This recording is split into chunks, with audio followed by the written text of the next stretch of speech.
You're listening to the Telltale Channel. In this podcast, Alex Jones lost a lawsuit brought by the Sandy Hook families. The court decided he owes $1 billion. He doesn't have the money. The state of Connecticut is seizing his entire studio. Is this the end of Alex Jones?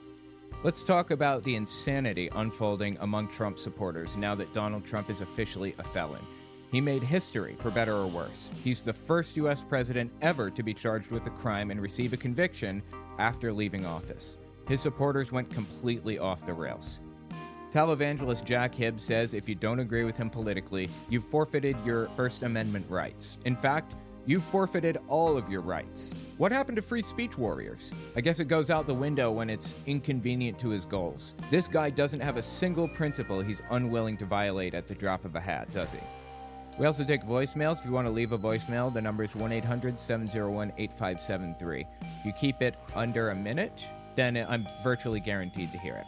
If you like what I do and you want to see me continue to do it, don't forget to check out my Patreon. Also, take a look at my website, owenmorgan.com. I'm selling my book, Understanding Jehovah's Witnesses, 400 pages, and my second book, 100 Questions for Jehovah's Witnesses, which is about 80 pages. And you can find them both there on the website. Audio form, ebook form, whatever. It's about my experiences within the religion and the history of the religion generally. On the left, you'll see Alina Habba, which is Trump's representative. I don't think she's his attorney. And you've got Laura Ingraham from Fox News on the far left in the orange here. And they're talking about Donald Trump and Joe Biden. Give this a listen. And we've got a guy who literally can't walk, but is smart enough to smile and snark and make comments like, I didn't realize I was that powerful. You know, he probably doesn't, frankly, Laura. I think they're talking about Donald Trump being convicted of felonies, like 34 felonies for fraud. And they claim that Biden was the one that orchestrated it all and made him receive a guilty verdict or whatever. In reality, the president does not have that power, actually. This is a state-level charge. The president had absolutely no control over this. Even if the president wanted control, he wouldn't have control of it. Probably doesn't, frankly, Laura. He probably doesn't, because it's probably not him. Probably not him. I can't tell if she thinks he's a clone or if she's just using this to dog whistle to QAnon. That's very possible. Or if she thinks she's just implying that they're puppets. But there are definitely puppets, and those puppets are coming from the Biden administration and probably from prior administrations, and they are out to get Trump because they can't beat him. And that's obvious if you look at the crowds of people, if you look at the polls. Simply false. Biden beat Trump in 2020. Yeah, Alina, are you saying that you believe former Obama administration officials are also somehow involved, at least in the background here? Yeah, she's framing this like it's a news report or something. It's not. It's a political commentary piece. Well, I find it a little bit odd that he never left Washington, and then when he did, he goes to beaches as well. I find it odd that him and the Clintons are... Yeah. I'm sorry. Obama has to be there in person physically to make decisions, right? Because cell phones don't exist, or laptops, or whatever. So Obama, I guess, is pulling the strings from in the White House. Is he the one that sits at the Resolute desk? I mean, come on. This is insane. That him and the Clintons are flying on... I think it's he and the Clintons, but whatever. Or left Washington, and then when he did, he goes to beaches as well. I find it odd that him and the Clintons are flying on Air Force One with President Biden. I also find it odd that... I don't know what she's talking about. Obama flying on Air Force One with Biden? I find it odd that we have a president that can't speak or walk, but here we are. This is... What are you talking... He's literally speaking in the video next to her. What do you mean he can't speak or walk? You can watch him walk out of press briefing rooms like all the time. They're like in another dimension. I also find it odd that we have a president that can't speak or walk, but here we are. This is this America, and we cannot survive another 4 years of it. Well, Alina, Michael Cohen had a message for Trump. Anyway, it's just wild, dude. Now, I wondered, I got a voicemail about this, and I wanted to, that's why I'm playing the clip here. We're going to listen to the voicemail in a second, but I wondered if she was dog whistling to QAnon, because this is a QAnon belief. There's a woman named Kirsten Weldon. That's her name, Kirsten Weldon. She was a famous QAnoner who caught COVID and died of it. Believed that it was a plot from the deep state, it wasn't real, and all this crazy stuff. Woman on the left is Ann Vandersteel. She has a show called The Steel Truth, and it's just QAnon insanity. And then in the top right, that's Kirsten Weldon, the woman who died. These are from 2020, by the way. This is from early May 2020, this specific video. And the next one we're going to watch is from mid-July 2020. So check this one out. I want to just get something clear about your source that's providing this information. This is a source you've used for how long?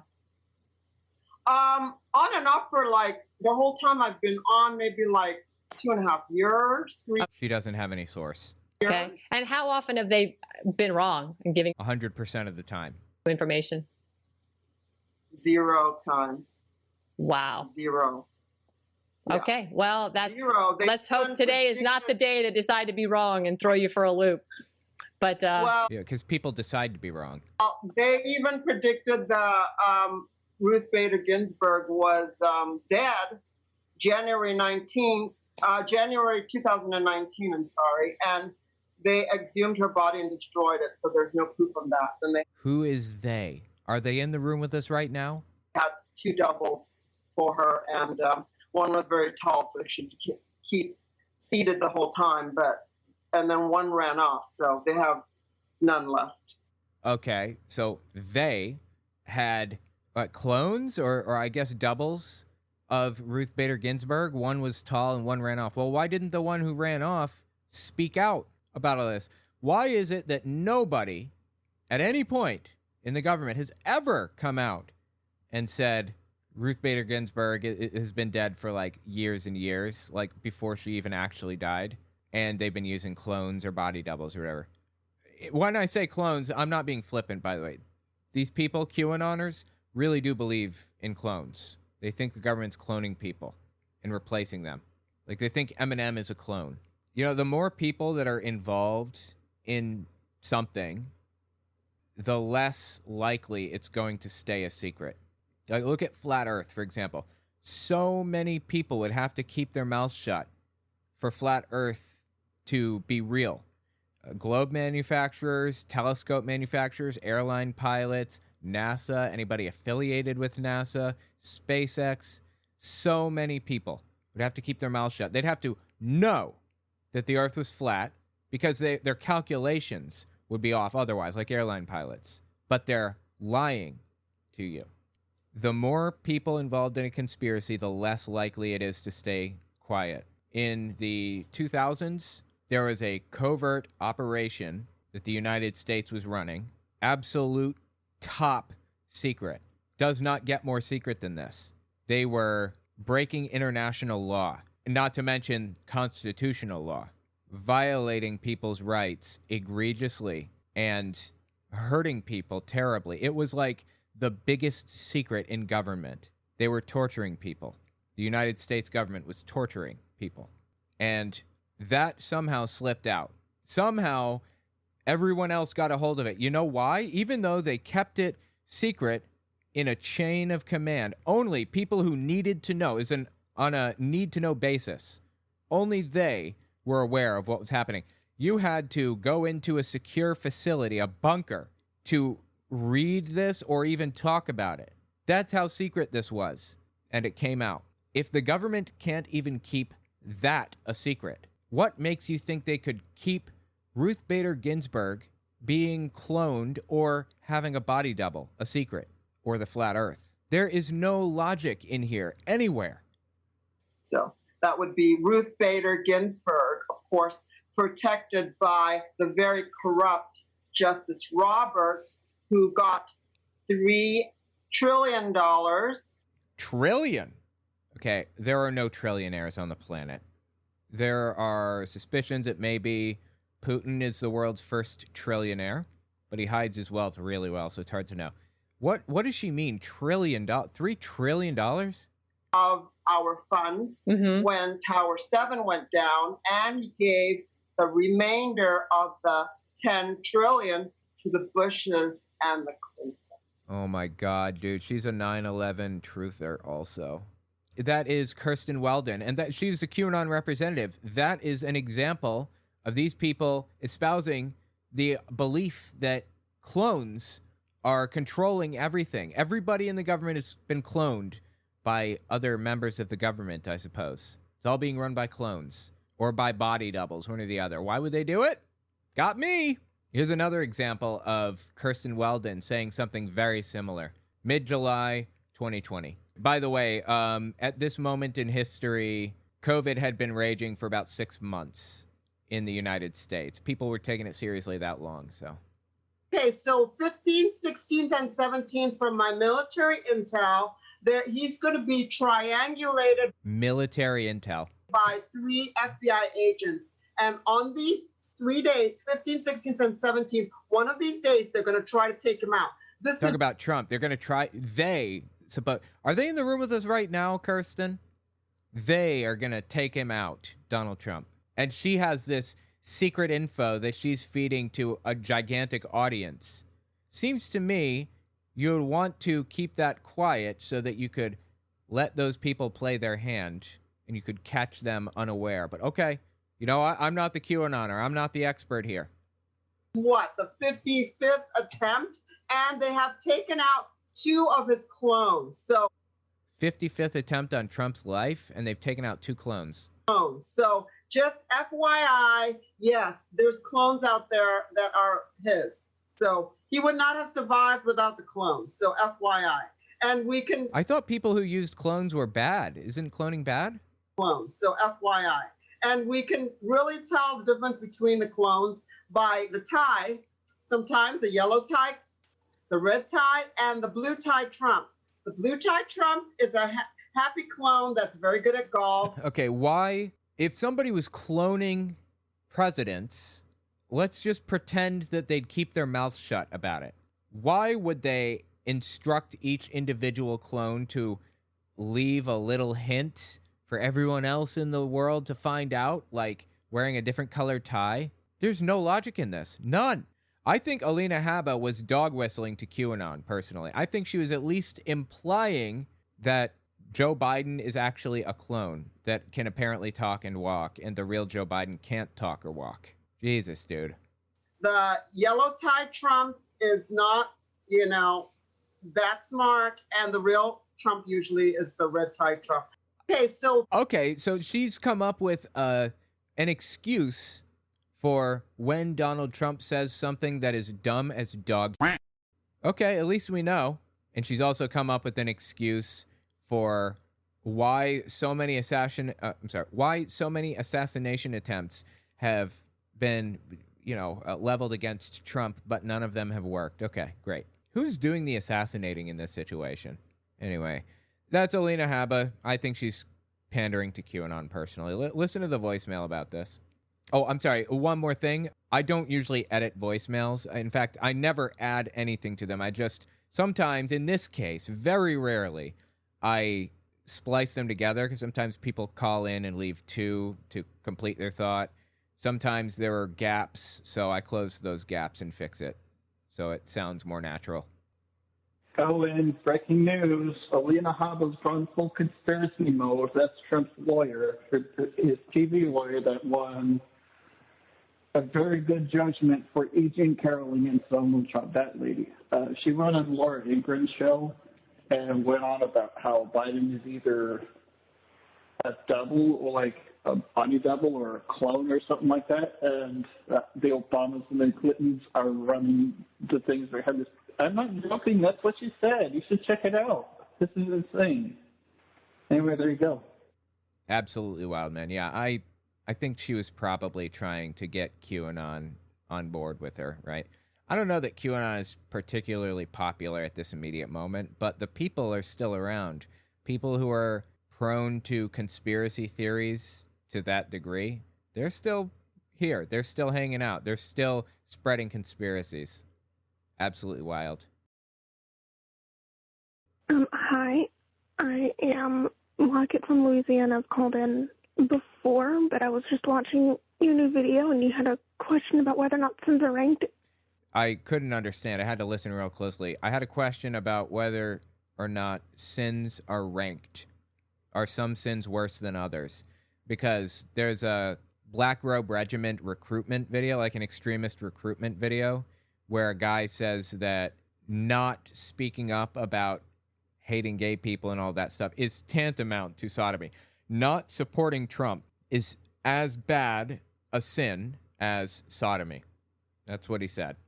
Anyway, that's where this is coming from. Okay, so sins are ranked. They're ranked, and growing up Pentecostal, I can say that they are. There's 3 tiers. Your low-level sins are just sins, and then you go up to abomination, then you go up to blasphemy. I have never heard that before. Normal sins, and then abominations, and then blasphemy. Where did they get that, you think? Like Pentecostals, I mean. Where did they get the idea that there are more intense sins? So blasphemy is the worst. Taking God's name in vain, I suppose, or cursing God. And then abominations include being gay, I suppose, not supporting Trump, and a bunch of other things. And then regular sins would include lying. And I wonder, is murder in the lying category or the abomination category? Sodomy is considered an abomination, so that is a higher ranking sin. My dad says you'll open hell up just the same, but the worse the sin is, you'll open hell up just a little bit wider. I'm not sure what that means exactly. The Lord will open hell just a little wider. What? So you go to a deeper part? Being gay is a little bit higher up there than lying. Lying is a low-level sin. I mean, I don't agree with any of it, but that's just how it's ranked. Okay. Yeah, I appreciate the call. That was super interesting. I had no idea that there were groups that... I mean, I assume there's probably some group that ranks them, but where are they getting this? I don't remember this being in the Bible anywhere. What a simply wild belief to just pull out of thin air, seemingly. Hey, Owen, Kaya from California. I just wanted to give you a little tidbit of information related to schizophrenia. In your video, massive church schism over a very petty thing is happening. About 13 minutes in, you say that, schizophrenia doesn't develop until about 12 at the very earliest. That's generally true, but it's very rare. I do want to make a point in saying that it does happen. I had a student, preschool student, who developed childhood schizophrenia at about 4 years old. It's super duper rare, but yes, the doctors confirmed that. Thanks. That's really interesting. Yeah, schizophrenia almost never manifests before like 16 years old, but I guess it can be younger from time to time. It's like Alzheimer's disease has manifested in somebody. I think the youngest was 27 years old. That's when they got Alzheimer's. That is crazy young. So I guess, I can see schizophrenia having like this bell curve where it's almost never before this point or after that point. But anyway, absolutely wild. Thank you for the information. Appreciate that. Next up, Alex Jones lost a lawsuit brought by the Sandy Hook families. The court decided he owes $1 billion. He doesn't have the money. The state of Connecticut is seizing his entire studio. Is this the end of Alex Jones? We'll be right back. Don't forget to check out my Patreon. Also, take a look at my website, owenmorgan.com. I'm selling my book, Understanding Jehovah's Witnesses, 400 pages, and my second book, 100 Questions for Jehovah's Witnesses, which is about 80 pages. And you can find them both there on the website. Audio form, ebook form, whatever. It's about my experiences within the religion and the history of the religion generally. This is Alex Jones crying. I'm not trying to be dramatic here, but it's been a hard fight. These people hate our children. Hate our children? What? He's crying right now because the court decided, or a jury of his peers decided that he owed money to the Sandy Hook families. The parents who lost their kids in this attack and who he targeted directly, gave their names. And I'm not sure if it was him or if it was Owen Schroyer or who it was, but somebody on his InfoWars system doxed them, put their addresses out and their names and everything. And they got death threats. They had to pay money to move, and every time they would move, Alex Jones followed them around and told everybody, all of his little nutcases, where they lived. So, I don't like seeing anybody cry. That's sad. But you know who else cried? the guy who lost his son before committing last year because of Alex Jones. That's who else cried. So my sympathy is limited. If you're unfamiliar with this story, I'll give you the whole thing. Let's just talk about like what Alex Jones did, the Sandy Hook thing, and all of it. But first, let's listen to him cry more. Just take more calls. Go ahead. There's the next person. Oh, it's so painful, dude. Just take more calls. Go to the next person. I don't want anybody to feel that inside. And the fact that he made others feel that way doesn't justify it. It's not like I don't have an eye for an eye mindset. An eye for an eye leaves the whole world blind, as they say. I'm sorry that he's suffering, but he has to make these families whole. And if in the process of making them whole, he loses everything, I guess he loses everything, doesn't he? He'll still be able to broadcast from his phone, if nothing else. Here's another clip from the same thing. He's literally just sitting there breaking down on air, crying. By the way, all of this was like early June 2024. I've had secret federal filings filed on me that I'm committing crimes, referred to the Justice Department. How does he know any of it? It was secret stuff? How would he know then? Which, of course, wasn't true. We'd already filed it in federal court months before. They didn't even check this shit. If you're going to frame somebody and lie about them to goddamn federal court. Thanks for the language, Alex. I'm going to have to put some duck quacks in now. No, it's already filed in the goddamn court, you bastard. So you. And anybody else that tries to go on your shit. You want war, you got it. I told you one more lie, and I was going to do this, all right? Do what? What's he going to do after somebody lies? What's he even talking about right now? This is like Greg Locke claiming that some of his fellow televangelists, Kenneth Copeland, Joel Osteen, and others, he has images of an inappropriate nature of children. He's holding them as evidence against Kenneth Copeland. He found them on Kenneth Copeland's phone or something. And if he dies, then there's a kill switch to send these pictures to the police. Why do you have those? Full-blown demon-possessed Satan worshipers like Kenneth Copeland, the most powerful pastor in America. He's a demon, and he's going to hell, and you tell him I said so. I wish to God that demon would take me to court. I'll show the pictures I've got. Give them to the police. What are you doing? I don't care what reason you have. That's illegal to own. Is that what he's saying here, Alex Jones? Is he saying he's got some of that stuff, some of those pictures that he's going to use against people or something? Court, you bastard. So you. And anybody else that tries to go on your shit. You want war, you got it. I told you one more lie, and I was going to do this, all right? I tried to sustain this place. I didn't believe America was as corrupt as this. I didn't believe we were this and we are this. This country is administratively got a bunch of scum in charge of it. That's why it's going down the tubes, and America and the whole world sees it. So you misjudged who I am, and any of your minions misjudged who I am, and you have no idea.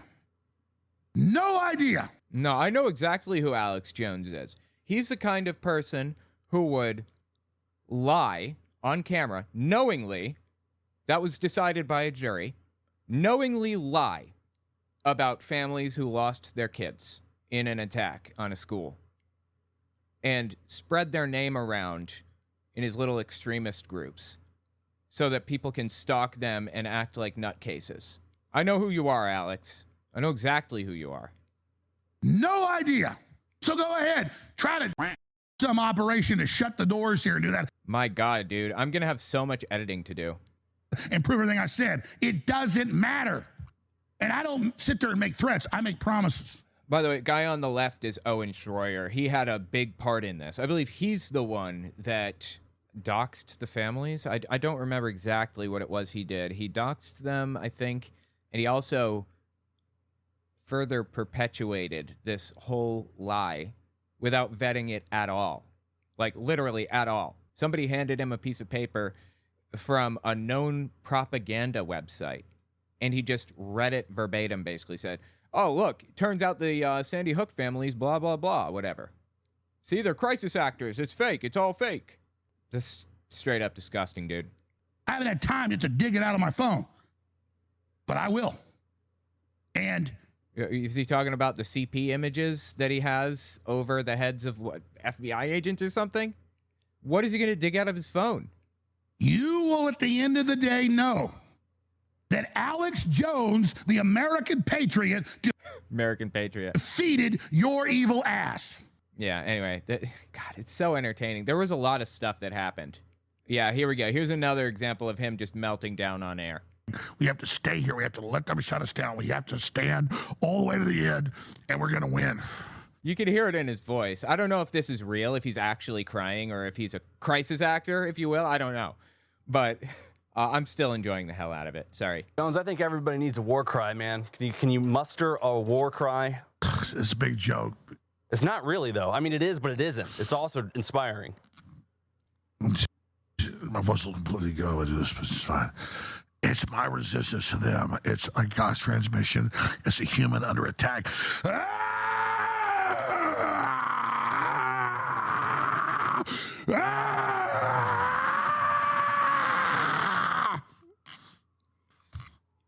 All right. I'm just eating this up. I'm enjoying every second of this. I'm sorry, man. If you don't know this whole situation, Sandy Hook was a school in Connecticut, and it was attacked. I think 20 kids lost their lives and 6 faculty or something. It was ugly. And it was under Obama, I think. Well, anyway, Alex Jones started lying about them, like flat out lying. He started saying that they're crisis actors, they're faking it, all kinds of messed up stuff. And not only did he say that they're faking it, but I believe InfoWars even doxed their information, like their addresses and their names and stuff. And they had to move multiple times because Alex Jones and Owen Schroyer, one of his other hosts on InfoWars, this guy on the screen here, these guys kept following them around and spreading their information, and Alex Jones nutcases were stalking them. Why did Alex target the Sandy Hook victims in particular and not other victims? By his logic, wouldn't all attacks have been staged? The reason he targeted it was because I think it happened in 2013. It was so heinous and brutal and horrific that Alex Jones believed that Obama was going to try to take everyone's guns, basically. He thought that everyone's using this as the premise to take guns. So I guess even if he recognized that it was real, which I think he did. In fact, I think that was proven in court, that he actually knew it was real. Even if he knew it was real, he wanted to demonize it and pretend it wasn't because that would prevent it from having any effect on Obama taking guns. I mean, that was his thought process. Also, once he started talking about it heavily, it brought in a lot of foot traffic. As I said earlier, it finally got to the point where one of the dads who lost his kid checked out because of Alex Jones, because of what he was doing. Last year, he checked out. I have very little sympathy, but he was brought to court in a civil matter. They sued him. The families sued Alex Jones to make him pay restitution to them, basically, a punitive amount, and refund them for all of the money they spent moving because they had to move because of him. They were awarded, I think, a total of $1 billion between all of them. This attorney right here on the right, oh, he is a king, man. Standing up there right now in the blue jacket. He is awesome. I love this guy to death. So Alex Jones was ordered to do a whole bunch of things. Like, he was ordered to show up to court. He just didn't show up in one of his other trials, I think in Texas. Just didn't come. And as a result, it defaulted to the plaintiff. The judgment defaulted to them. And he's been ordered to pay all of this money in addition to the Sandy Hook one, or in addition to this Connecticut lawsuit. He refused to turn over evidence on his phone. He just wouldn't do it. And then in one of the, court appearances or whatever, when he's testifying, this happened. Listen to this. By the way, all of this happened. This is, I think, July 28th, 2022. Yeah, July 28th, 2022, I believe. There's all of the stuff in there. He cannot now come into court and claim 2.3 gigabytes of phone material blanket designation of confidentiality. The protective order prohibits that. So you can't claim that your phone is 100% completely protected. Like, they have a right to access some of that information. Like texts between Alex Jones and InfoWars staff to see if he really did know. And he did. He knew. So just, I think a few minutes later, or maybe the next day, this happened. Mr. Jones, you know how an iPhone works, right? You've had iPhone text messaging for several years now. Yeah. What does it mean if the messages are in blue? Whose messages are those? Whose phone is this taken from? I don't know whose phone's taken from. He's lying. It was his phone. And he doesn't realize. I mean, I turned the phone over and said, take stuff off. Can I have you look in the very bottom below the very bottom left corner? Is that your phone number? Yes. So you did get my text messages. And it said you didn't. No. Nice trick. No, what happened was Alex Jones refused to turn it over. And as you'll find out in a second, there was a mistake that got all of the information legally free and clear to the opposition, to the plaintiffs in this situation, the Sandy Hook families. He refused to turn it over. And he's like, oh, so you did have it. It was a mess up. So you did get my text messages. And it said you didn't. Nice trick. Yes, Mr. Jones. Oh. Indeed. You didn't give this text message to me. You don't know where this came from. This is showboating on the attorney's part, but I'll forgive it. You don't know where this came from. Do you know where I got this? No. Mr. Jones, did you know that 12 days ago, Uh-oh. your attorneys messed up and sent me an entire digital copy of your entire cell phone with every text message you've sent for the past 2 years, and when informed, did not take any steps to identify it as privileged or protected in any way. And as of 2 days ago, it fell free and clear into my possession. And that is how I know you lied to me. Oh, God. Just picked a whole bouquet of oopsie daisies on that one, didn't he? You said you didn't have a text message about Sandy Hook. Did you know that? I told you the truth. This is your Perry Mason moment. I gave them my phone. And then, Mr. Jones, you need to answer the question. No, Did you know this happened? No, I didn't know this happened. But I mean, I told you I gave them the phone over. Just answer the question. You said in your deposition, you searched your phone. You said you pulled down the text, did the search function for Sandy Hook. That's what you said, Mr. And it turns out that there really is Sandy Hook stuff in there that he refused to turn over. That is something, man. That's correct. And I had several different phones with this number, but I did, yeah. Well, of course, I mean, that's why you got it. No, Mr. Jones, that's not why. My lawyer sent it to you, but I'm hiding it. Yeah, he was supposed to only send very specific things, like a tranche of emails, for example, or a tranche of text messages, and he sent the whole thing. Oh, man, I love it. This is why you should never do something technical if you aren't technically proficient, because you can end up in a very bad position like this with some asshole on YouTube laughing about it on the other end. My lawyer sent it to you, but I'm hiding it. Okay.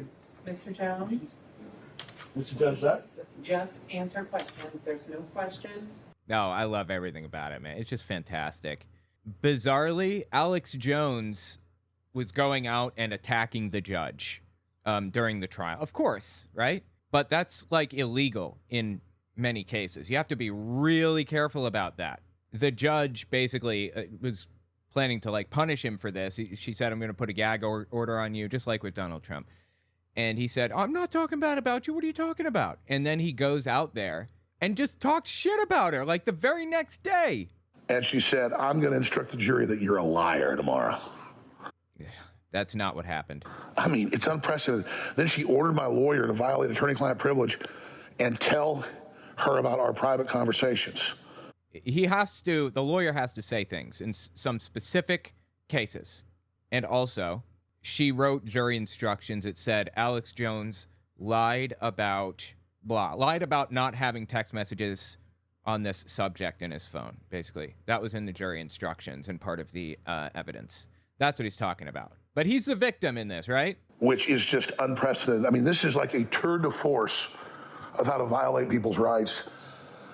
It's unbelievable, and I just feel sorry for everybody, including these whacked out leftists and lawyers and the judge. I mean, they are... Dude, I love how he says whacked out. Whacked out. That's great.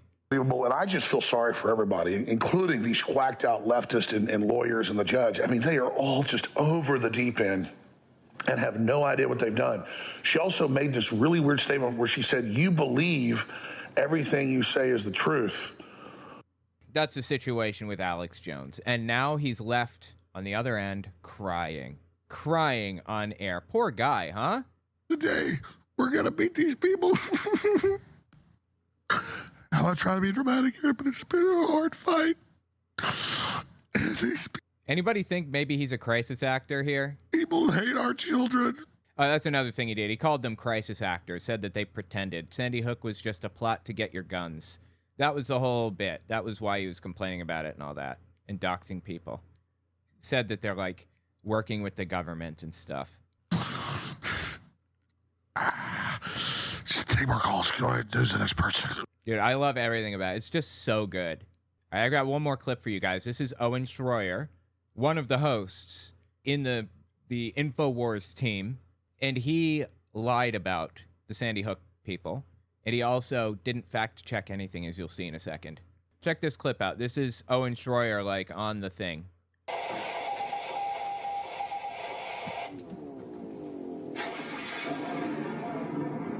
So, folks, now, here's another story. You know, I don't even know if Alex knows about this, to be honest with you. Alex, if you're listening and you want to, or if you just want to know what's going on, Zero Hedge has just published a story. Zero Hedge, by the way, is a Russian propaganda website. It's run by Russians. I mean, all of this has been established for, like, a really long time.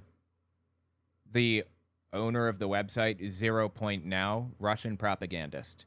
So he's getting his information from propaganda websites. Zero Hedge has just published a story.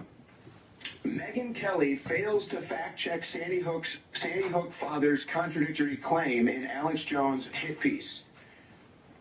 Now again, this broke, I think it broke today, I don't know what time, but featured in Megyn Kelly's expose, Neil Heslin, a father of one of the victims, during the interview described what happened the day of the shooting, and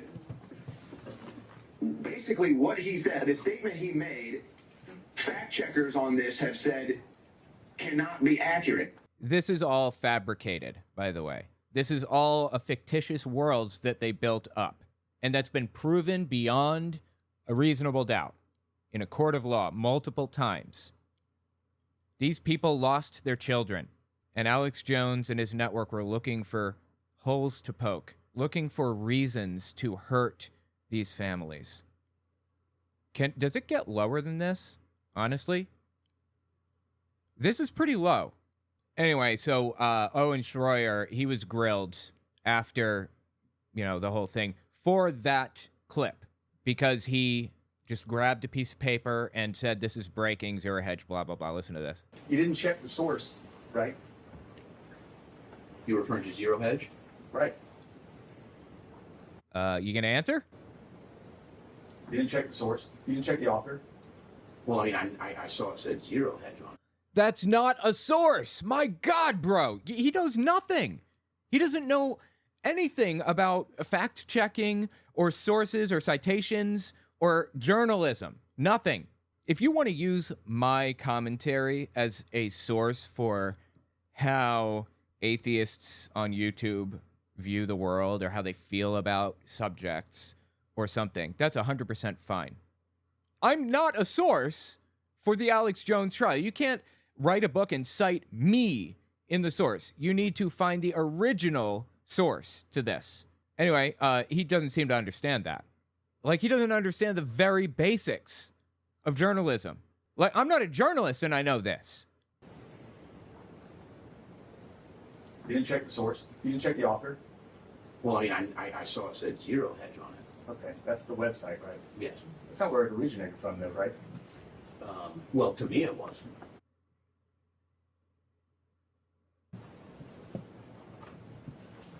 wasn't the question. It's not where it originated from, right? Well, it was published on Zero Hedge. That's where I saw it. But reputable news websites will have a link to the original documents. Yeah, there's been a bunch of stuff going on with Donald Trump, propaganda spreading, and fact checks had to come out on Reuters and AP News. The fact check was, in Trump's fraud trial, did the judge instruct the jury that it doesn't have to be a unanimous vote? The answer is no. The judge did not instruct the jury of that. It did have to be unanimous. But, you know, people lie, of course. Rudy Giuliani comes out here and just lies about it. Blatantly. Flagrantly. So they did a fact check. And you know what AP News and Reuters used as the source? The original document. They had a photocopy of the jury instructions that you can click and pull up.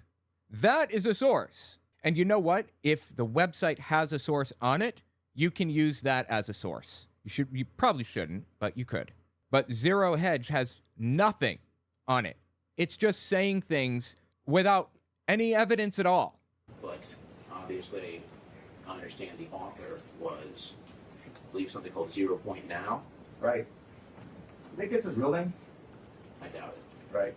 So somebody called 0 Point Now write something on a website called iBankCoin, which is then picked up by Zero Hedge. You do absolutely nothing to determine if any words in this have any accuracy at all, and you play it on air and make comments about it, right? Yes. You have no idea who that is, right? No. You have no idea if they're a reliable source or not, right? No. You never heard of that person before. Or at least so, no. Pseudonym or whatever it may be, right? You definitely never run a story like 0 Point Now before, correct? I don't believe so. They'd never run a story about or from 0 Point Now? Is that what they said? That's interesting. Or at least so, no. Pseudonym or whatever it may be, right? You definitely never run a story like 0 Point Now before, correct? I don't believe so. This was republished, as you said, by a website called Zero Hedge, right? Yes. Also, not a reliable source, correct? Sometimes it is. Sometimes it's reliable, he says. Sometimes it's a reliable source. This has to be a joke, right? If it's only a reliable source sometimes, then it's not a reliable source at all.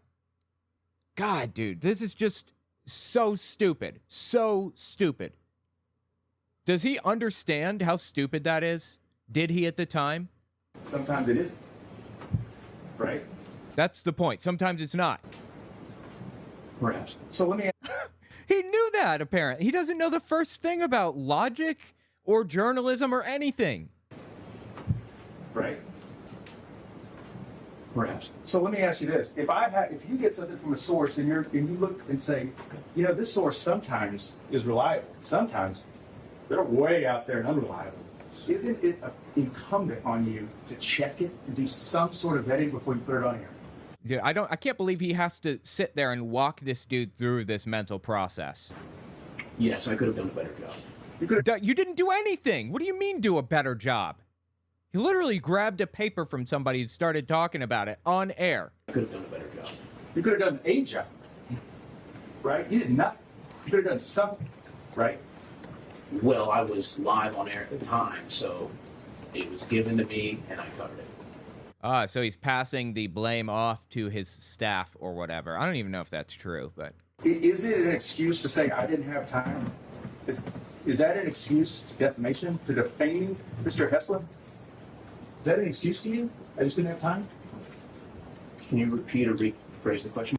Anyway, yeah, Owen Schroyer, Alex Jones. Terrible. Terrible people. And Alex Jones is getting his just desserts. Is that what they say? He's getting his just desserts. He claimed, there was another clip from him. One more I wanted to find. Let me see if I can find it. This is going a little bit long, but, oh yeah, well, I love this picture. I will eat your leftist ass, Alex Jones. He really said that. I think he posted this picture. What he was saying was, I'm going to eat your leftist ass if I have to, you know? Like, the apocalypse comes and there's nothing else to eat, I'm going to eat you. But it did not come across that way. I've literally fought these people from day one, knowing Who are these people, quote unquote? I was right. But this is probably our last broadcast. And to have these demons after us, they're so pathetic, but it's okay. So we hope we're back tomorrow. We don't know we'll be back, but we're under total attack. It's okay. I love you. They're basically putting locks on the doors and seizing everything and bringing it to auction and selling it off to give the money to the parents. That's what's happening right now. So much, and I appreciate all the crew and all of you. So let's just finish up right now. A life that's full. Okay, no thank you. I don't need any music. Yeah, I guess that's the end. That's how it ended, like that. Wow, man. I'm sorry. I love it. I'm eating this up right now. I'm eating this up even harder than Alex Jones is going to eat your leftist ass. Anyway, all right. Tell me what you think about it in the comments. I love everything about it. Next up, let's talk about the insanity unfolding among Trump supporters now that Donald Trump is officially a felon. He made history, for better or worse. He's the first U.S. president ever to be charged with a crime and receive a conviction after leaving office. His supporters went completely off the rails. We'll be right back. Don't forget to check out my Patreon. Also, take a look at my website, owenmorgan.com. I'm selling my book, Understanding Jehovah's Witnesses, 400 pages, and my second book, 100 Questions for Jehovah's Witnesses, which is about 80 pages. And you can find them both there on the website. Audio form, ebook form, whatever. It's about my experiences within the religion and the history of the religion generally. Donald Trump was convicted. 34 felony charges. Now, I talked about the Trump religion not too long ago, but I want to talk about the Trump supporters melting down over this. It's so funny. I love everything about it. I'm just eating this up. This is Alex Jones' reaction. After Trump was convicted, he came out and said this. On the deep state and the globalists. The problem is, if you look at their next playbook and the next card in their playbook, their next move, it will be false flag attacks blamed on Trump supporters angry about the verdict. Wow. So he just gave Trump nutcases an excuse here. Just wait and see. There are going to be terrorist attacks, but it's not really Trump supporters. It's really left-wingers. It's really Joe Biden supporters. Yeah, that checks out totally. It couldn't possibly be that people are pissed off about Trump's verdict or whatever, his conviction. Couldn't be that. And we all know Trump supporters are not violent at all, right? I've never seen one raise a hand to anybody. Anyway, after saying that, the very next clip disproves what I said. Listen to this one. This is immediately after it was announced at the courthouse. This is outside the courthouse. You have no idea how many mutes I had to put in. These are all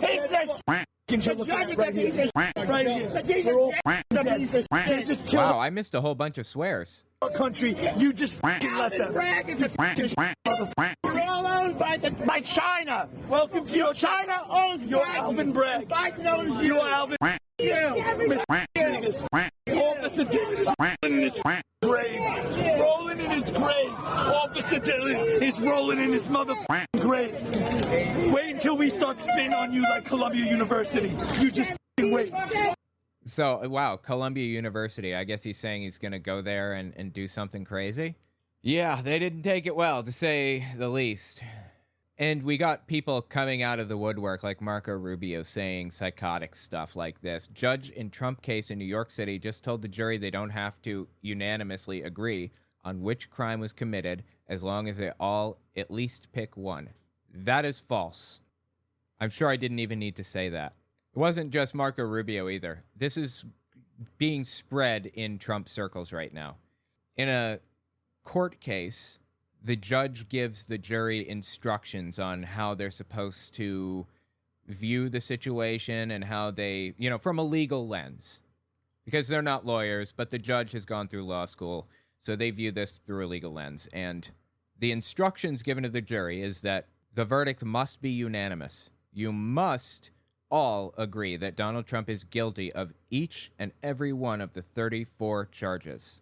However, fraud charges cover a total of 3 things. I think it's like tax fraud or, God, I don't remember what they are. There are 3 categories of fraud. And that didn't have to be unanimous. As long as you understood that, as long as you realize that Donald Trump committed fraud in one of these three things, then the conviction stands, as long as everybody does. So this is just like a flat-out lie. Now, Rudy Giuliani knows that. He tweeted this out too. Is Marco Rubio a lawyer? Any lawyer knows this. Law students know this, how this all works. Hold on, let me see if Marco Rubio's a lawyer. I'm curious now. Yeah, he's a lawyer. He knows better. This is scumbag behavior right here. He should have his license to practice law yanked. Not that it would matter. He's in Congress now. So he says they must agree on which crime was committed as long as they all at least pick one. False. And that among the crimes they can pick from are ones Trump wasn't even charged with. No. What are you talking about? There were all fraud charges. This is just a lie, right? He can't possibly be this stupid. He's not. Is he? He went through law school. He must know that this is nonsensical garbage. This is exactly the kind of sham trial used against political opponents of the regime in the old Soviet Union. Just stupid. And here's another guy. This is Joey Manarino. Joey Manarino, I guess, is a musical artist. I'm unfamiliar. He's a singer, I think. Yeah, I don't know anything about him, but he's pretty famous, apparently. He's got an IMDb and everything. He was on Salima Speaks, a TV series, and The Late Debate, apparently. Anyway, listen to what this dude had to say. Again, lots and lots of duck quacks in here. You worthless liberal who are just mad that your entire life is based on a lie and based on failure. You liberals have never achieved. Dude, look at his chin. Look at his chin. That's interesting, huh? In your life. Judge Barchan is a piece of shit who should never have overseen anything. He's a worthless motherfucker. He's a communist hack. He's nothing more than a Joseph Stalin Soviet-style piece of shit. Don't even think about ever changing your vote for Donald Trump because some fake kangaroo scam court indicted him on some fake kangaroo scam trials. So you saw there was a fade to black transition there, right? I had to cut a big part of this out because it was vile. He was just like, think about how to phrase this. He was sexualizing the vice president and Stormy Daniels and other people. It was just too much, and it didn't really add to anything. So this guy has just a dirty mouth, straight up. Like, wow. This is the day America, the United States of America, whatever the you want to call it, has died. Yeah, it's the United States of America. Were you unfamiliar with that? Did you not know that? Forever. And what will rise above, what will come back is Donald Trump. And God, is he going to come with a vengeance now. All of you liberal motherfuckers better pack up, go to Canada, go somewhere, because it is not going to be pretty when Trump retakes the White House and ends forever everything that you hold near and dear to your heart. The liberal agenda will be dead. There will be no more of this compromise. There will be no more of let's come together and really, really, really try to make everything okay. No. F you. After what you've done to Donald Trump, f you. This is our country now, not yours. Pack it up. So this is a particularly disturbing part to me because the guy is very clearly saying that Trump is going to weaponize the justice system against his political enemies, right? So they're complaining about Soviet-style sham trials, which did happen in the Soviet Union, absolutely. Stalin was a monster, right? An authoritarian extremist. But he's saying he's going to do that. He complains about other people doing it, even though that's not happening. And in retaliation, he's going to do the bad thing. I don't understand. Like, where is his head? How did he get to this line of logic? That one is really... That line of logic is used by, like, a ton of people right now. And it's about as disturbing as it gets. Listen to this guy on the right, Dan Patrick. He's the lieutenant governor of Texas. And I think this is Newsmax. The interviewer is Chris Caicedo. I'm unfamiliar with him, but listen to this one. This is like the day after the Trump verdict. I'm not a judge or a lawyer, but I presided over the impeachment trial. I learned a lot. I studied how to be a judge, how to give jury instructions. This jury, 34 charges, and they come back like that. It's clear to me they didn't consider any of the evidence. Well, I mean, they sat through the trial for like 2 weeks straight, didn't they? And maybe it's so clear cut that Trump is just very obviously guilty. I mean, it is that clear cut. Evidence. They had their mind made up, in my opinion. They went in there, hey, we're going to find the guy guilty. We don't like him. Whatever the reason.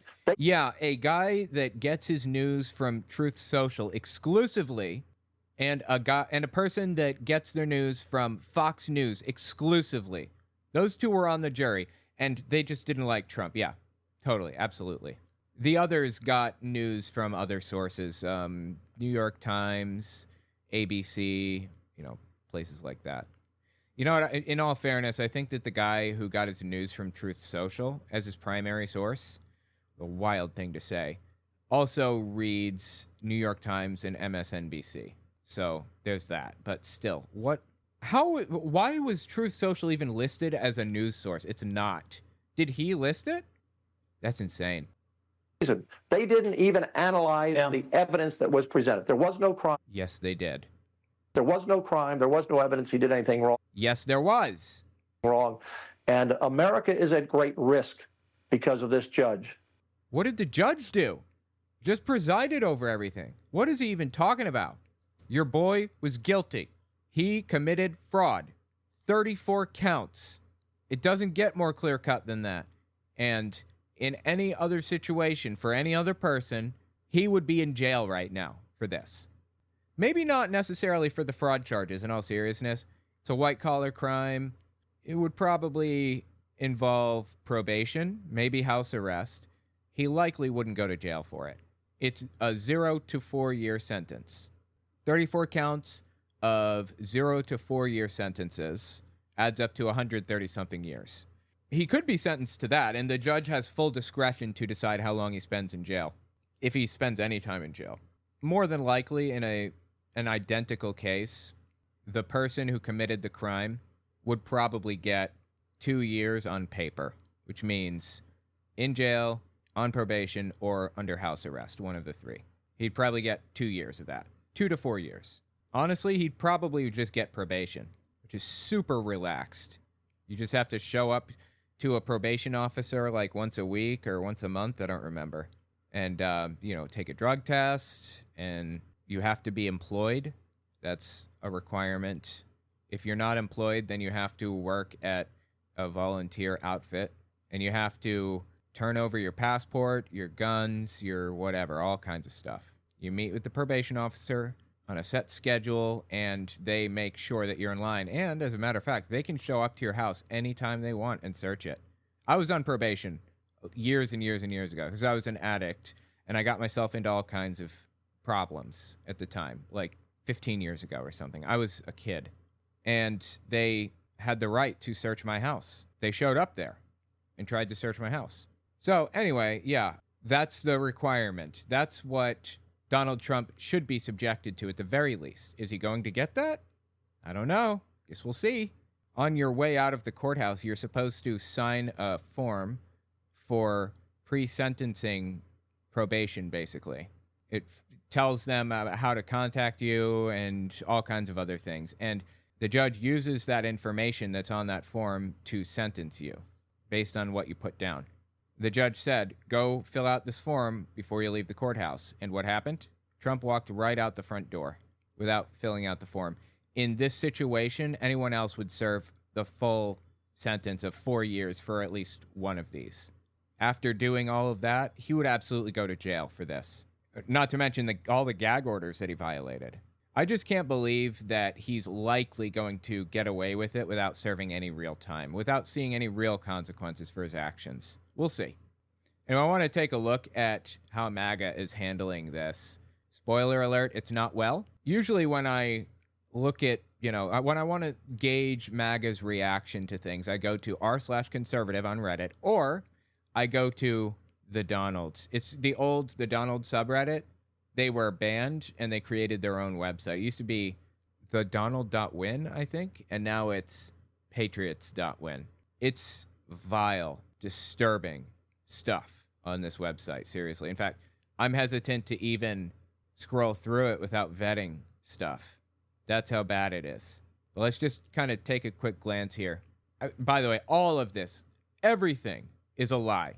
Like this right here. Joe Biden took showers with daughter. False. It's false. There's no evidence for that. Somebody just said it one day, and everyone believed it. We don't jail the opposition here. President Nayib Bukele to Trump Jr. I'm not sure. Is that, I'm not sure where that is or who that is.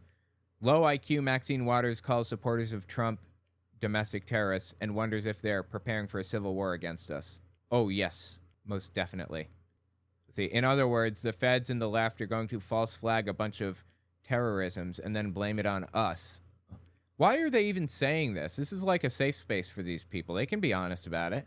These people are the terrorists, and that'll become clear pretty soon. Also, James Brown wants his wig back, you ugly banshee. Wow, really nice. That's classy. Stay classy. Alex Jones warned of false flag mass terror attacks. Just because you claim there are going to be false flags doesn't mean that every terror attack that takes place is a false flag. I can say anything I want. Doesn't mean it's true. Preparing? No, we're done preparing. We're just waiting at this point. How does it get clearer? Guy above him is saying false flag attacks, none of it's real. And the guy directly below says, we're done preparing. We're ready to go to war and commit domestic terrorism. I'm just waiting for the right moment. The hypocrisy is like palpable. It's like tangible almost. It's so thick. 2024 is a year predictive programming becomes mainstream. She's sponsored by Amazon. I don't know what that means. DC criminals like Maxine better buckle the up, is what this says. I mean, if they're asking for it, says another person. I love that the guy on here said this, and then everybody else in the thread said, yeah, we're going to be committing terrorist attacks. Safe District House reps say the darndest things. Well, says this person, remember, they always project. You can bet this is what they're preparing for. Not a hint of self-awareness to be found here. Yeah, we're prepped for the second they attack, I imagine. Okay. She literally, okay. She literally looks like an old gorilla. I mean, racism is their middle name here at the Donald. It would actually be a war of independence. Baboonolia needs to get out right now, I guess what this says. Racism all the way down. Insane. I guess criminal justice system is all good and trustworthy now. Well, I guess it depends on which parts. Court, like criminal court, generally is pretty trustworthy. If you have a jury trial, I'm pretty confident that you're going to get a fair outcome. And sometimes that doesn't happen. And if that doesn't happen, if your outcome was not fair and you really were not guilty, then you can present new evidence and have it reversed. But there's absolutely no question that black men are sentenced for longer sentences than white people, for example. There's no question that the black community is charged with crimes disproportionate to the number of crimes that they commit and the population that they have in the U.S. There's no question that police go into neighborhoods and intentionally, find things to complain about. No question, that happens. But when you go through a jury trial, I'm confident that with beyond a reasonable doubt, you're guilty. Sometimes it messes up, 4% of the time. But by and large, it's fine. Maxine Waters is as foreign to us as Kim Jong-un or Idi Amin. I'm not familiar with that one, but he's saying that, this is a white country, and she's black, and she doesn't belong here. Remember, the left projects, so whatever they accuse us of is surely what they are up to. Literally, people all through the thread saying that, yes, they're going to do that. There is no us. So they're real America, and you and me, people to the left of hunting the homeless for sport are not real Americans. Let's just take a quick glance through r/conservative. How can you support a convicted felon? And they're all kneeling. I'm not sure what they're... what point are you trying to make with this? I don't understand. I saw somebody else say, I wouldn't support a felon, and then the left shows a George Floyd statue or whatever. That's not supporting a felon for the presidency. I don't think George Floyd would have been qualified to be president, and I don't think Trump is either. I don't think I'm qualified for that. But George Floyd deserved to see George Floyd deserved his day in court, which he never got.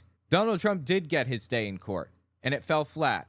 He was proven beyond reasonable doubt to have committed fraud 34 different times. So I'm assuming that this is a racist shot at, like, George Floyd and other people. I have no idea. But that doesn't, like, apply to Donald Trump at all. Has no connection. Here, let's just take a quick glance at the comments. Probably the most shameful photograph of our time. The worthless pandering is beyond insulting. I cringe every time I see it. I'm not sure what this is a photograph of. Does anyone else know what this is? Like what they're kneeling to? I'm not sure. Anyway, yeah. Oh, maybe you guys can tell me in a bit.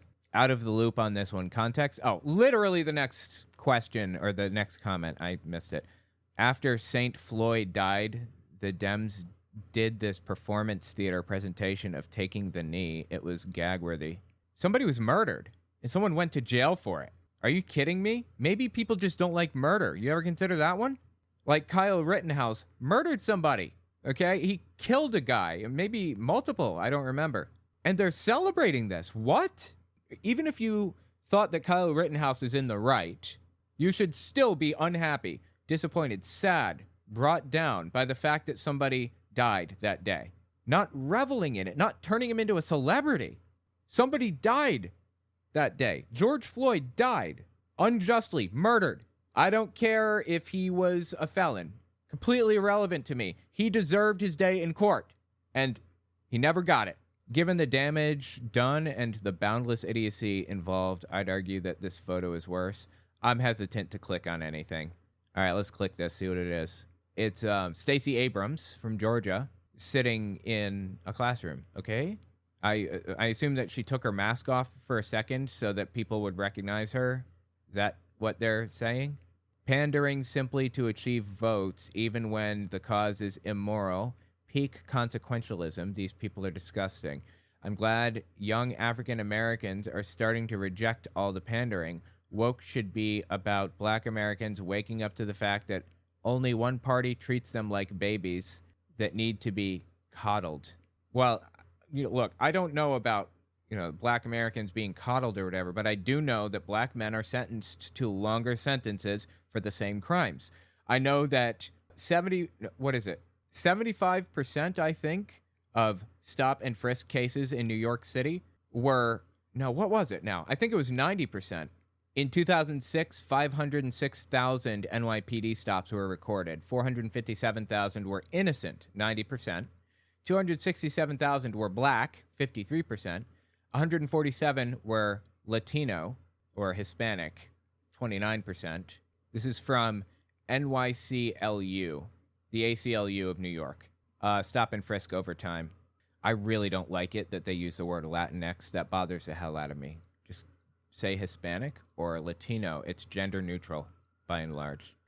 In 2023, 16,971 stops were recorded. 11,613 were not arrested or given a summons, 68%. 9,939 were Black, 59%. 5,166 were Hispanic. There is a difference between Hispanic and Latino, so I'm going to use Latino because that's the word they're using here effectively. 5,166 were Latino, 30%. 942 were white, 6%. 288 were Asian or Pacific Islander, 2%. 142 were Middle Eastern, Southwest Asian, 1%. 6% were white of random stop and frisks. Are you kidding? Maybe not stop and frisks, but just normal stops. Yeah, New York City is diverse, but it's not so diverse that, like, white people make up 6% of the population. Why are they stopping only 6% of white people and basically 90 to 92% minority groups? Jesus Christ, dude. There is no self-awareness to be found in this equation. None. Holy shit, Trump raised $200 million since his conviction on Thursday. No, I don't believe that happened. Let's find out. Okay, 2 days ago, the Trump campaign said it raised $52.8 million after the guilty verdict. I don't know where he got that number. That guy, that was End Wokeness, at End Wokeness Twitter account, and he's an extremist nutcase. Yeah, I have no idea what he's looking at.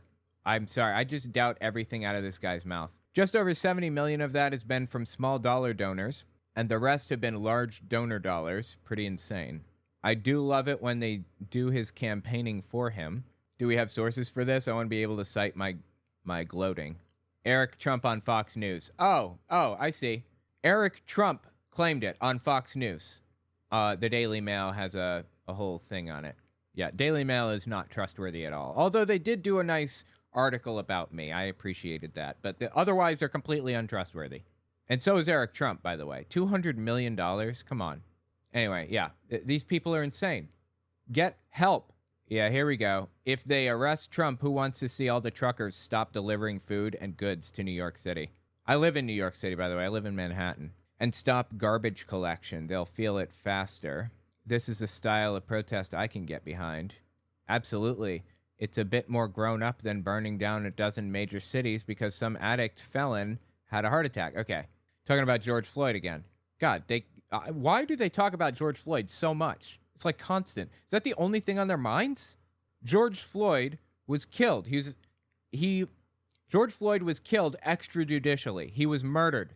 How can you disagree with that? And also, burning down a dozen major cities, that didn't happen. I live in New York City. Nothing burned down. Everything is fine. Everybody just went about their business. And that was it. There were protesters who had planned, organized protests. That happens all the time. There are protests that march up and down the streets. They had them for Palestine too. Nothing burned down. Let's see. And addict felon had a heart attack.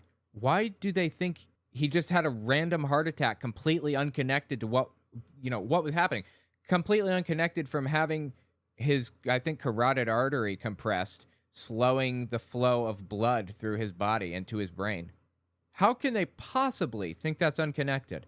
It's like, I don't understand. It's like, I try to meet people where they are. I try to understand what their thought process is.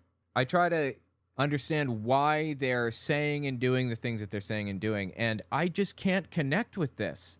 I don't get it. And again, I don't care if George Floyd had just done a bunch of fentanyl in front of a cop. It's irrelevant to me. He didn't deserve to be murdered in the street on camera. Yeah, these people are insane. I don't know why they keep coming back to George Floyd, but that's absolutely wild. Tell me what you think about it in the comments. These people are terrible. Next up, Televangelist Jack Hibbs says if you don't agree with him politically, you've forfeited your First Amendment rights. In fact, you've forfeited all of your rights. What happened to free speech warriors? I guess it goes out the window when it's inconvenient to his goals. This guy doesn't have a single principle he's unwilling to violate at the drop of a hat, does he? We'll be right back. Don't forget to check out my Patreon. Also, take a look at my website, owenmorgan.com. I'm selling my book, Understanding Jehovah's Witnesses, 400 pages, and my second book, 100 Questions for Jehovah's Witnesses, which is about 80 pages. And you can find them both there on the website. Audio form, ebook form, whatever. It's about my experiences within the religion and the history of the religion generally. We've got people who I believe have forfeited their rights to the First Amendment. They don't have the First Amendment to do what they're doing on over 220 university campuses. This is Jack Hibbs. He's a televangelist, megachurch pastor, that kind of guy, and apparently just gave up on free speech, just doesn't even care anymore. Insane. This is over the protests in favor of Palestine, actually. For the record, I am in favor of Palestinians not being subjected to a genocide, which is what is happening right now. That's where I stand with it. But I also stand with Jewish people, not with Israel, with Jewish people. There's a difference, and Israel is desperate to conflate the two, to tie them together. I absolutely hate the Israeli government. It's disgusting and evil. The Israeli government specifically. The people in the government are, what's the word I'm looking for? They're shamelessly hide themselves under a veil of, oh, it's anti-Semitic. Criticizing Israel as a country is anti-Semitic, and then claim it's not an apartheid state. Anyway, this guy's complaining about people protesting for Palestine and says they don't have a free speech right anymore. Their constitutional rights have been forfeited. That's wild. By the way, these clips came out early May 2024. The college campus is supposed to be a place of higher education. And free speech and debate. Isn't that like all they talked about? Republicans, Jack Hibbs and others? Not what's happening right now. Oh, Pastor, don't you believe in the First Amendment? Totally. It came from the Judeo-Christian belief. No, it didn't. The First Amendment contradicts the First Commandment. You shall have no other gods before me. And the First Amendment is you have freedom of religion. You can't have both. The Constitution contradicts the the old law, the Mosaic law, the 10 Commandments and the other 413 or whatever it was after that. How does he rationalize this? And also Judeo-Christian apparently was a propagandistic term that was popularized in the early 20th century, I think, to tie Christianity in a favorable way to Judaism, because it was advantageous to be tied to it. It came from the Judeo-Christian belief, as did the Second Amendment, a Judeo-Christian belief. The Second Amendment is a Judeo-Christian belief. The hell does he mean by that? The right to bear arms is a Christian and Jewish belief? We've got people who I believe have forfeited their rights to the First Amendment. They don't have the First Amendment to do what they're doing on over 220 university campuses. You say, oh my gosh, I can't believe you said that. Hear me out. If I went to Moscow and did what they're doing. All right, I'm going to stop you right there, buckaroo.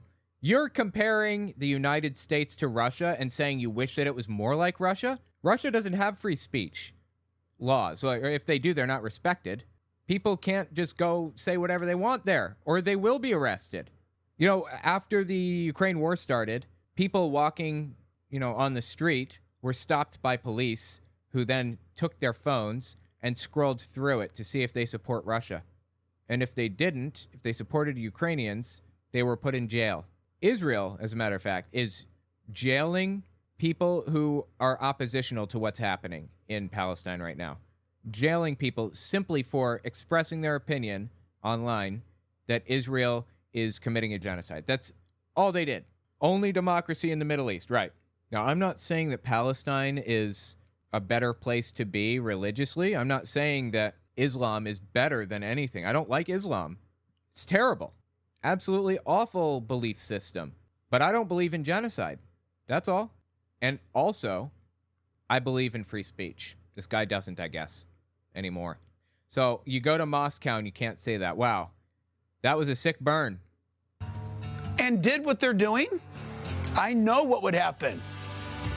They would be there for 5 minutes. And let me tell you, I've been to Russia over 23 times. I've seen how the police and how the military deal with people on the streets. Violently. It ain't pretty. That's why it doesn't happen there. So I guess he's saying that the United States should be a lot more violent with protesters. No more protesters allowed on the streets if they're not saying what they agree with. Yeah, this guy's just given up on free speech completely then, it seems to me, right? Neither is it your First Amendment to say that you're using the First Amendment to speak your opinion when you're not even an American. Okay. No, it is actually, just for the record, it is your right.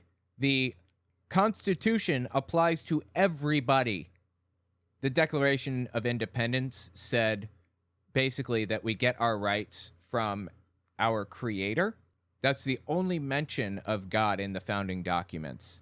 And the reason that it was used in that document and nowhere else, including the Constitution, was to make the point that everybody has these rights and they're not granted by government. You are born with them regardless of which government you live under. The founding fathers wanted everybody to recognize it, that everyone had rights. But okay, go on. First Amendment to speak your opinion when you're not even an American. You said, Pastor, I was born and raised here. I get to. No. You missed it completely. Just because you were born here doesn't mean you're an American. That's Yes, it does. We have, what is it? Birthright citizenship? Is that what it's called? If you're born here, you're American. American. That's ridiculous. You don't even know what American is. But they live here. What? If that's what you think. Americans are not born. Well, I got a passport. Yeah, they are born. What? What is he saying? I don't understand. Americans are not born. Well, I got a passport. That's not being an American. Being an American is to choose the U.S. Constitution as your governing document. No, it's not. You have the rights laid out in the Constitution regardless of where you were born or where you live now or whatever. What is he even going on about? He just wants to erase people's rights, and he's coming up with some backwards interpretation of, honestly, I don't even know what. What is he even trying to interpret? There's no premise, no basis for anything that he's saying. This is just completely out of the blue and nonsensical. Your governing document. Did you know that? That's why, listen, I'm Portuguese. I don't have American blood in me. I have Portuguese blood in me. Okay. Are you a German? Do you live in Cincinnati? Listen, you're not an American because you live in Cincinnati. You're an American because you've chosen to bring your life under the rule of the U.S. Constitution. People on these university campuses, they don't even know what the Constitution is. Yes, they do. So when they say it's my First Amendment right to say death to America, death to Israel. Nobody is saying that. I haven't heard a single case of crowds chanting death to America, death to Israel. I've heard cases of like one lone person saying something psychotic, but that's not indicative of the movement overall. People who are protesting in favor of Palestine or against Israel are not doing it by and large in the United States because they hate Jews. Of course, Nazis are going to be against Israel under any circumstances, no matter what. But Israel's committing a genocide right now. I don't know what else to tell them. Like, this is just insane. Death to Israel. You don't have the right to do that because you're not an American. Because you don't agree with Israel? And you are actually somebody who yourself, you have no constitutional rights. We don't recognize them because you're not an American. What a completely backward thing to say. Where is this guy's head? How did he come up with any of this? This has no basis in law whatsoever. And it's just made clear to me that he wants to erase people's rights. He wants to throw them in jail for protesting, for peacefully protesting. Jesus, dude. Going back and thinking about it, evangelicals support Israel like a lot, like a weird amount. So there's a theological basis for it. I wanted to go back and look at what he said about Israel specifically, because it's pretty clear that he doesn't seem to care about like anybody's lives, right? And why does he care about Israel in the first place? He's Christian. Why does he care about any of this? I want to listen to this clip of him, but before we do, let's just take a look at this article from MSNBC about why evangelical Christians love Israel so much. This is written by Sarah Posner, an MSNBC columnist. The dispiriting truth about why many evangelical Christians support Israel. This is written October 22nd, 2023, so a few weeks after the October 7th attack. Since the outbreak of the Israel-Hamas war, American evangelicals have been especially vocal in backing Israel. Last week, 90 prominent pastors and other leaders issued an evangelical statement in support for Israel, citing just war tradition. The statement affirmed Israel's right and duty to defend itself against further attack. Evangelical leaders around the country have expressed sympathy, as the New York Times reported, for a country to which many of them feel intense spiritual, cultural, and political connections. Yeah, you know what? Israel does have a right to defend itself. But when Israel defends itself, it doesn't just like defend itself. It goes an additional step. There's a little area on the northeastern side of Israel called the Golan Heights, a little strip of land that Israel took against international law, breaks international borders. That area is internationally recognized as part of Syria, not Israel. And when asked how they justify that, Netanyahu says, We took that fair and square in a defensive war. How do you take land? How do you gain ground in a defensive war? What are you talking about? This has the same kind of feel to it. Israel's right and duty to defend itself against further attack.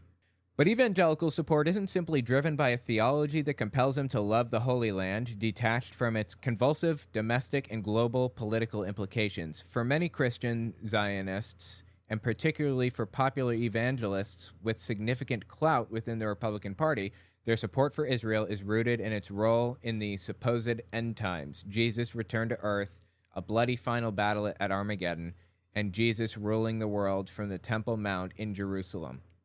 In this scenario, war is not something to be avoided, but something inevitable, desired by God, and celebratory. So Israel has to exist before Jesus can come back and before Armageddon starts, basically.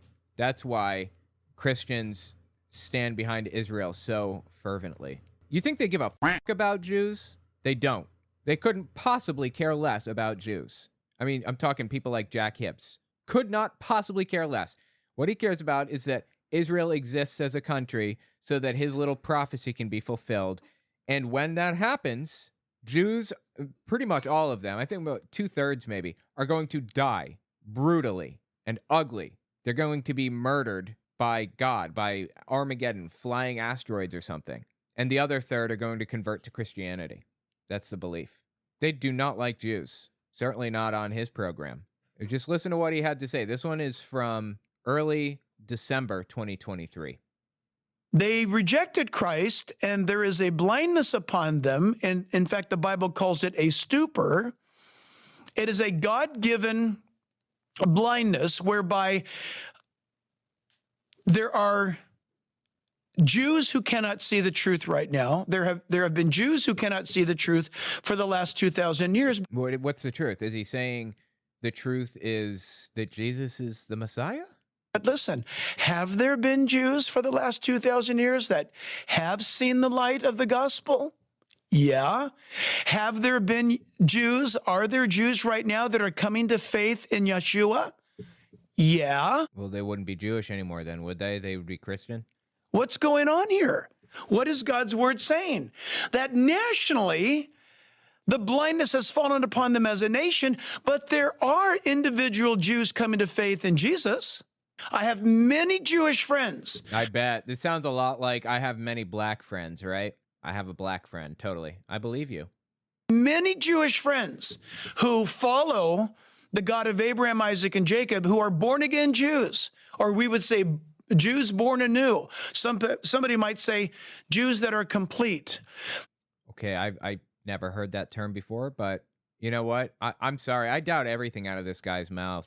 Earlier, he said you don't have constitutional rights if you're not an American. And if you're born here, then you're not necessarily a citizen or whatever. Like, what? He just fires from the hip and makes absolutely no sense in the process.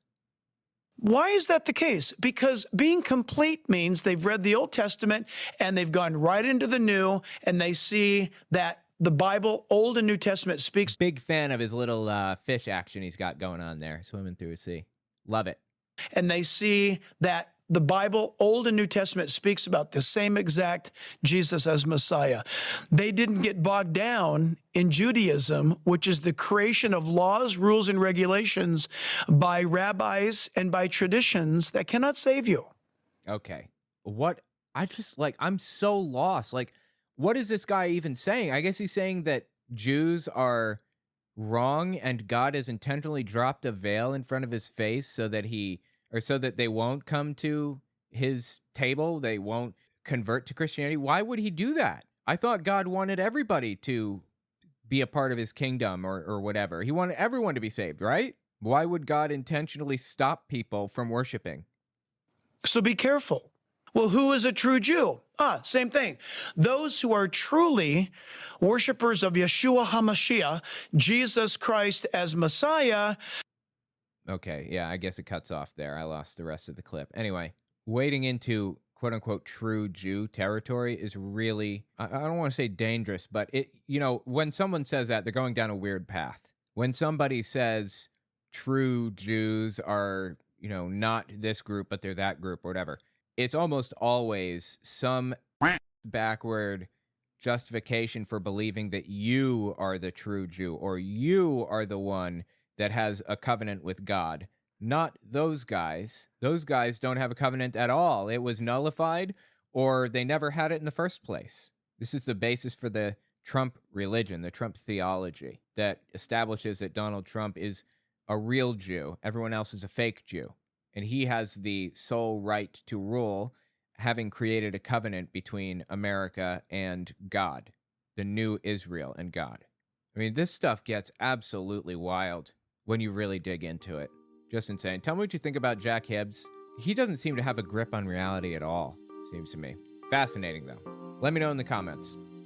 That's all I've got for you. If you like what I do and you want to see me continue to do it, don't forget to check me out on Patreon. And take a look at my YouTube channels. Owen Morgan, where I talk about religious issues. Telltale Fireside Chat, where I talk about politics. Telltale Unfiltered, where I do long-form breakdowns of stuff like this. And take a look at my website, owenmorgan.com. I'm selling my book, Understanding Jehovah's Witnesses, 400 pages, and my second book, 100 Questions for Jehovah's Witnesses, which is about 80 pages. And you can find them both there on the website. Audio form, ebook form, whatever. It's about my experiences within the religion and the history of the religion generally. Okay, thanks for watching, guys.